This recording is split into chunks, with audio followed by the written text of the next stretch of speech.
Hi YouTube, it's me Tifo Wilderness. Welcome to my channel and welcome to the third Korean toy review of this month, the month of January 2022.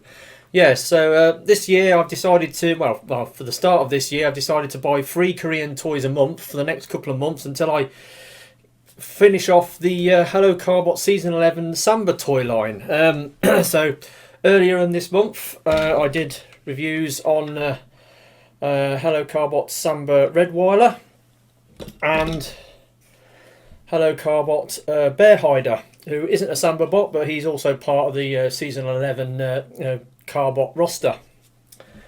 So I got those dudes, and I got another one. So the one I got today is Sandbuster. He's one of like the Wave 3 sort of Samba figures they bought out, because Wave 1 was Redweiler and Just Force, Wave 2 was Max Dozer and Nighthopper, and then Wave 3 is Sandbuster and Rockcan. So I decided to get Sandbuster this month, and before we look at the figure, let's have a quick look at the box. So there's the box. He's a pretty cool looking bot. It's got quite a bit of detailing and a nice colour palette with the orange and beige and some bits of green and black. His vehicle mode is quite cool, and he's got some nice theming going on in his alt mode. But typical box. It's long and thin, and then obviously on the back you've got the thing which shows you how to mix and match the various figures using the Samba gimmick, which is part of the reason why I decided to go all in with this toy line, because I think the Samba gimmick itself is pretty cool. The way you can yank off a section of the vehicle mode, interchange it with the other vehicles, it then transforms into a robotic animal, and then that animal then transforms again into a backpack which goes onto the back of the figure, which gives it a power up in the show. But they're also interchangeable between the other figures because of the nature of the Samba gimmick, and it gives each of the figures a different look depending on which Samba backpack they've got on, and they have that little thing you push through that their little icon in their chest plate changes depending on which power up they've got, and it's a pretty cool gimmick. I quite like it. It's much better than that Crash Combiner rubbish they did with the Hello Carbot Bang Season 10. It's much better. So yeah, anyway, here he is in his alt mode. Now, as you can see, I like to think of it. It's like a desert sort of cross-country sort of adventurous kind of vehicle, because it's got an open top cabin, and it's got this very distinctive sort of angular front, which I think looks kind of like a Mercedes-Benz Unimog. Well, here's a picture of a Unimog. So you can see it's got that sort of blunt angled sort of bonnet at the front, which is very reminiscent of the Mercedes-Benz Unimog. I like to think so. Obviously, it's got an open top cabin, and then it's got this all this stuff on the back, making it look kind of like an adventurer's vehicle. Like the sort of a vehicle that Dr. Livingstone, if he was in the modern age, he'd be driving a vehicle like this across Africa, trying to find the source of the Nile or something, Yeah, so yeah, I quite like the alt mode. It's pretty cool. It's got some nice sort of detailing on the side. It's a wonderful orange colour, and I like the colour orange, of course. It's got side steps. It's got bumpers. Got grills. Got lights. Got transparent windshield with. Got windscreen? No, it hasn't got any windscreen wiper details. Now, if you look on the side, you can see there's like a moulded pickaxe on the side here, and you look on the other side, he's got like a moulded spade. So he's got like digging tools attached to the side of the vehicle. It's a pretty cool truck. It's got nice large pinned wheels which roll very well. Unfortunately, because of the way that the robot mode is designed, there's not much ground clearance underneath with the robot kibble, and it rolls perfectly well on a completely flat surface, but when you try to roll it on something like carpet, the bits of the arms that are sticking out underneath, they do rub on the carpet a little, jar on the carpet a little bit. So even though it's supposed to be a cross-country vehicle, it hasn't got much in the way of ground clearance, which is a bit of a shame, but still it's got the look, if nothing else. I really like the look of this vehicle as a typical sort of Samba vehicle. It's quite large, it's quite chunky, and it's pretty damn cool. So now, as with the others, you've got the Samba gimmick on the back. I mean, obviously, you can bring that up for some lights. It does come with some accessories, actually. This guy comes with a bunch of accessories, which will plug into his vehicle mode. Now, obviously, he has a gun, which is a sort of a pistol. Now, given this guy's adventuring sort of, well, when we get into the other accessories, I've got a theory about this weapon. I don't think this is a gun that that fires bullets. I think this is a tranquilizer gun, and I'll give you my reasons for that later. Now, obviously, it's got some ports on top and in the side, so you can plug the gun in there, and then you've got a spotlight with a nice blue lens in it, like a floodlight, like a spotlight. And that can plug on the top. So when you're driving around in the bush at night, you want a big light to illuminate your surroundings to see if there's any wild animals about. And then you've got, now this is the most interesting thing. He's got this. Now this to me looks like a camera, like a big sort of video sort of filming camera. And given that this guy has got a camera, which also plugs in the side of his vehicle mode, makes me think that, as well as being like an adventurer type vehicle, this guy is a sort of guy that would drive out into the desert and be like a wildlife photographer. He'd be like filming the wildlife in their natural habitat. And obviously, if he gets attacked by animals, then he can get his tranquilizer gun out and tranquilize them without actually hurting them, and maybe they've got like a tagging thing going on. They're trying to tag, wild animals to make sure they're not being poached or anything like that. So, yeah, so pretty cool accessories that come with this guy. Before we go any further, obviously, I showed you the box. He comes with the little cube that goes into the watch thing that you plug it in, you twist the dial and it makes lights and sounds and does voice clips of the characters from the show. And you got your instructions on a piece of paper. So there's that. Now, transforming this guy, typical Samba vehicle. Well, actually, before we transform, let's I mean, the whole point of getting these Samba figures is to do the Samba gimmick. Just gotta convert these guys.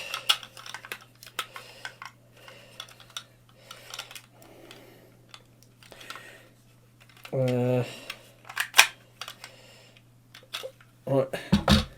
That one. And this one.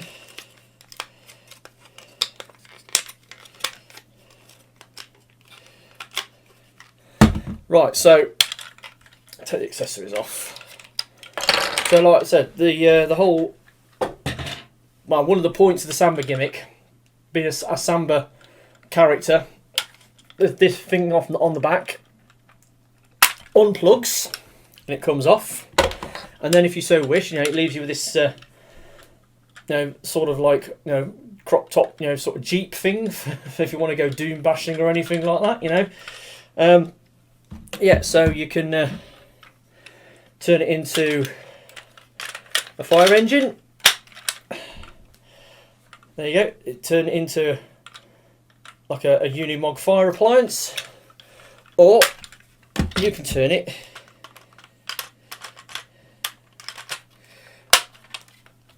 into an ambulance. So yeah, so you've got that interchangeability with the Samba gimmicks, and that's again a pretty cool play gimmick, which I quite like about the way they've done this. But anyway, so getting back to Sandbuster, we'll take this guy off, and this is going to form his Samba animal. Now his name is Y Lion, and oh yeah, one thing I forgot to mention in alt mode. If you look in the cabin, you can see this thing here.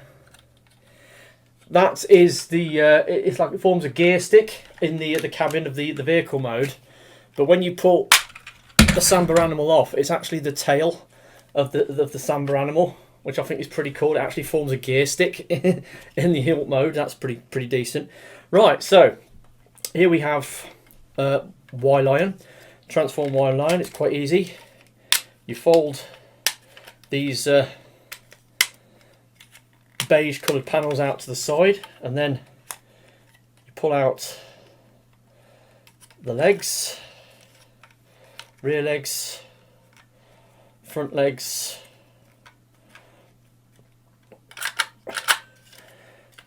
and then you flip out the head.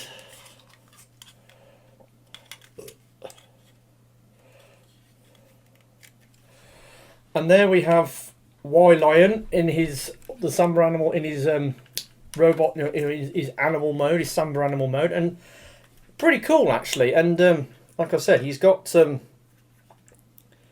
fairly sort of sizable legs.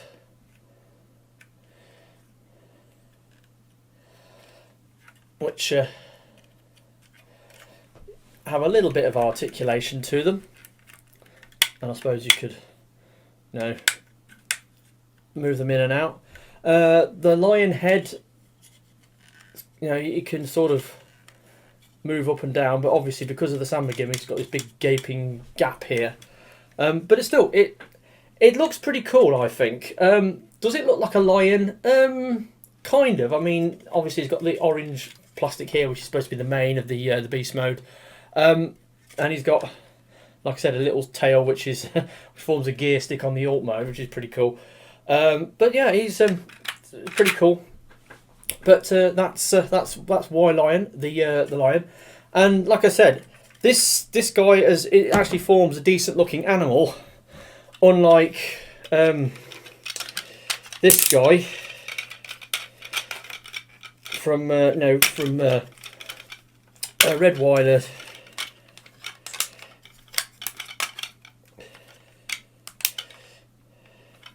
Longo. I mean, you can see my gripe with it. It hasn't got any proper legs, and you look at this one. This one's got proper moulded legs. So yeah, Longo didn't really care much for Longo because he hasn't got any proper moulded legs. But anyway, Y Lion, pretty cool. Kind of looks like a lion. He's quite tall actually with these legs. He stands up a fair old height. And you look at him compared to the size of the alt mode. I mean, you can still stand on the back of it. But anyway, getting back to Sambuster's alt mode. Samba animal comes off, runs around, does its thing. I think you can. Can you plug the things onto this? Yeah, you kind of can if you wanted to. You can plug the accessories on the side of it if you want. But then you get Sambuster is vehicle mode. Now, being this is one of the Hello Carbot Samba figures. Again, the transformation is very simple on it. So let's get on with that, shall we? First of all, you need to separate the legs, so you can put the windscreens down, and then there's these little flaps on the side which you can separate, and then start folding the legs out. Got to fold in the wheels, then you've got to twist the legs round, and then fold back the heels, the feet, and then the arms are dead simple. Separate that, fold them down, fold the arms forwards, and then rotate them down. And there we have Sambuster in his robot mode, and he looks pretty cool. Love the colours on this guy. He's got the orange on his legs and a few details up here. And then you look at him even closer, and he's got some really interesting sort of moulded features. He's got like a pair of binoculars moulded into his chest there, or his waist. And then you look on the side, he's got like a hip flask on there, and he's got like a little knife moulded on there as well. So it really sells the fact that this guy's supposed to be like an adventurer. He's got all this this equipment on his person. He's also got like what looks like a pith helmet with some goggles on his head as well. That's pretty cool. And yeah, so he looks really cool. And he's got like a belt round his waist and the Carbot logo there. And he looks pretty decent. As with other Samba characters, proportions are a little off. Obviously, you look at the others, like let's take the accessories out. I mean, you got Red Weiler. He's got very sort of chunky legs and chunky arms because of the way he transforms out of his Alt mode, and Nighthopper's not quite so bad. She uses her kibble quite well, apart from these kibble wings that are hanging off her legs. But Zambbuster here, I mean, up top he looks pretty cool, but when you get down to his legs, unfortunately you've got some kibble down here. You've got the bonnet or the hood of the vehicle mode is on the inside of his legs, because if you look at it, you can see. Like, there's the front of the truck, and because it sticks out between his legs, he's got a permanent A stance. You can't have his legs, sort of straight down like that, because one will always be kicked off to the side, which is kind of unfortunate. It's just a quirk of the way these things transform, I suppose. They would have had to do something with the bonnet of the car, maybe fold it away somehow, but obviously that would have meant putting extra joints in the thing, which would have put the cost of production up, and obviously didn't see the point in doing it. And obviously he's got, again, slightly stumpy proportions like the others, because of the way these guys transform, and the way the meat of the Alt mode is forms the robot mode, because as a great mass of the Alt mode forms the Samba animal, you haven't got much meat left to form the robot, and they have to make do with what's left. And the proportions on these Samba figures is a little weird because of that. They're a bit sort of chunky. Also, he's got gorilla arms. That's another thing. He's got elbows that do that. They go in and out, not backwards and forwards, which is a bit disappointing as well. No bicep swivels on this guy, unfortunately. His articulation is pretty standard for a Carbot figure. He's got head rotation. You got shoulder joint that goes up and down. Loud ratchet on the shoulder. The arm can bend inwards, but it can't really. You have to bend the whole arm forwards because of the way his joints work. Nothing at the waist, hips, go forwards and backwards, and go right out to the side.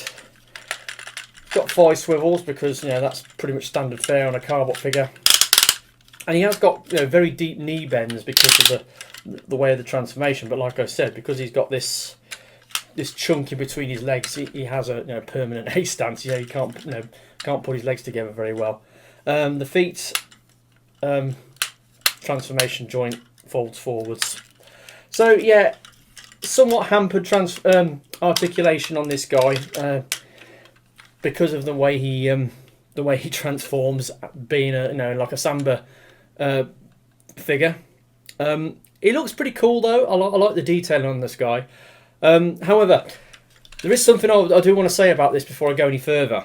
This beige coloured plastic that they've used, it's a bit suspect, as in durability, because when I look on the arm, on this behind this wheel you've got like the elbow joint, and it's got 3 cracks in it on the inside of that elbow joint. I can't really show it you here, but it has got 3 cracks in it.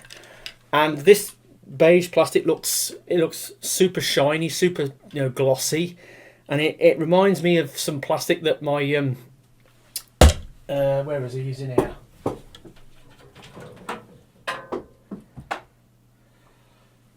It reminds me of this guy, my Takara Kuro Q Former Megatron. This guy, you see the slick shiny plastic that this sort of green, sort of pea green plastic that the top of the robot's made of. It's it's hard as nails and brittle as glass. And this guy's had a couple of shelf dies, and he literally shattered when he hit the table. He came off a shelf up here, landed on the table, and it shattered. And I've glued him back together, but he's pretty much ruined.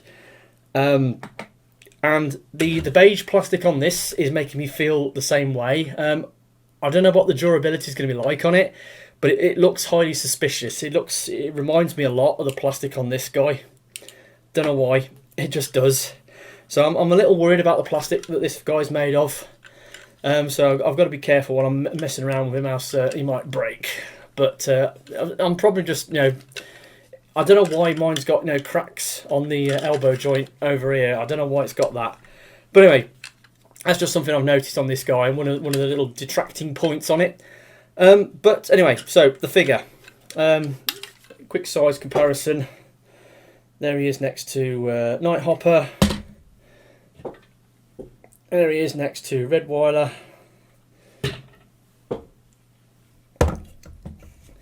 There he is next to Bearhider. And of course, my usual size comparison. Mr. Leader Class Combiner Wars Megatron was my sort of go-to size comparison when comparing them these Korean figures. And as you can see, he's shorter than a Leader Class, but then again, he's a Samba figure, and then they're not as big as Carbots of old, or even earlier Toybots.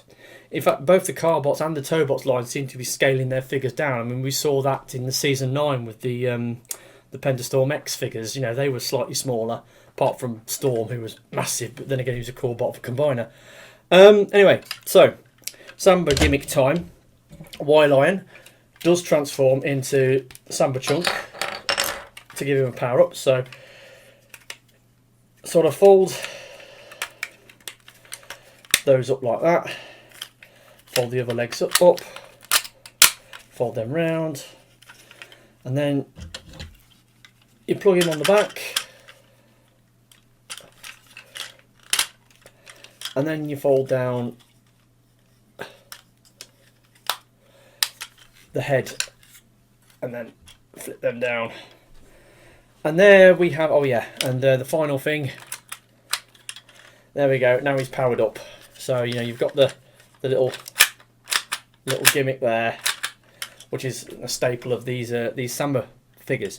So there he is powered up, and it gives him a little something extra when he has his Samba partner plugged on the back for his power up backpack. It looks pretty cool. Again, it gives him these pylons sticking up the top, and obviously he's got the lion head on top of his head with the animal hat that comes down. Pretty cool. Now, when you get him like this, obviously his accessories are pretty good, so you can get the gun, and it will plug into one or other of his arms quite successfully. But like I said, because of this guy's adventurer theming, and the fact that he's got like a camera, like a wildlife photographer, it makes me think that this is a tranquilizer gun rather than like a ballistic weapon. So that's pretty cool.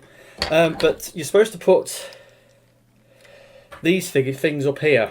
So he's got like a floodlight and a camera up top, so he can walk around and sort of film stuff and illuminate stuff while he's doing his business. So yeah, that's Samba Buster in his powered up mode. And again, being that he's a Samba figure, he will work with other Samba sort of beasts.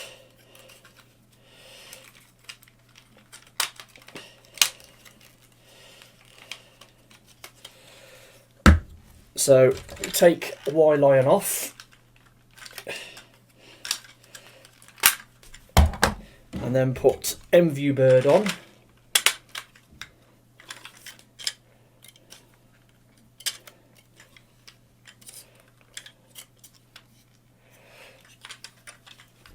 And then you've got that look with the owl's head over the top and the wing pack on the back, and then you've got that power up there.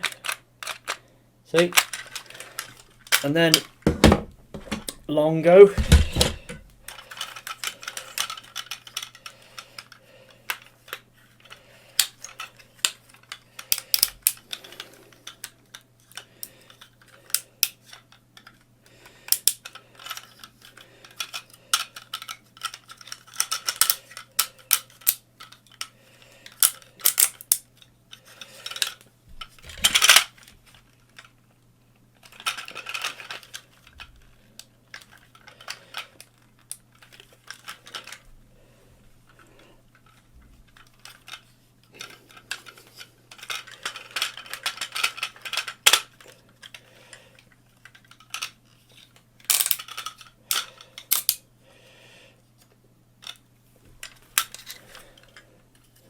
And then you've got Longo, who goes on the back. Now you can see about Longo, he doesn't actually have that animal hat that comes down over the top of the the character's head like on the others, which is a bit weird. Another reason why I'm not a huge fan of Longo, because of that.